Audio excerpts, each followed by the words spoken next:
नमस्कार शेतकरी बंधूंनो, कृषीधन ॲग्रो सर्व्हिसेसच्या मार्गदर्शनाखाली असलेला प्लॉट होता. टाईम वेळ नसल्यामुळे मी या प्लॉटला पोहोचू शकलो नाही. आता सदरचे शेतकरी आपले अमित घेवार यांचे वडील आहेत आणि त्यांनी आता ऊस गेला तरी पण आता त्यांनी एक दोन शब्द आमच्या मार्गदर्शनाखाली केलेल्या प्लॉटमध्ये काय काय फरक झालेला आहे ते आता एक दोन शब्द आपल्याला सांगणार आहेत. नमस्कार. नमस्कार, मी घेवारी जानोळी आहे.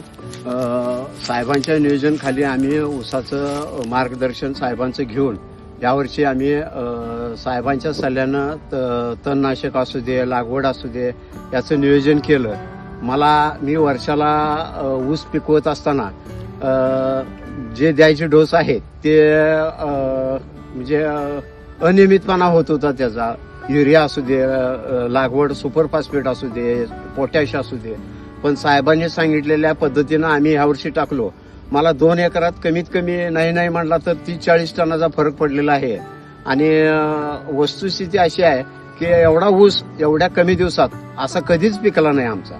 आणि ह्या नियोजन पद्धतीनं सर्व शेतकऱ्यांनी सल्ला घेऊन साहेब सांगतील तेच डोस टाकावा आणि आपल्या क्षेत्रातलं उत्पादन वाढावं. धन्यवाद. तर आताच आपल्या घेवारी साहेबांनी सांगितलेले की आमच्या मार्गदर्शनाने घेतलेल्या प्लॉटमुळे त्यांना 30 टनाचा फायदा झाला आहे.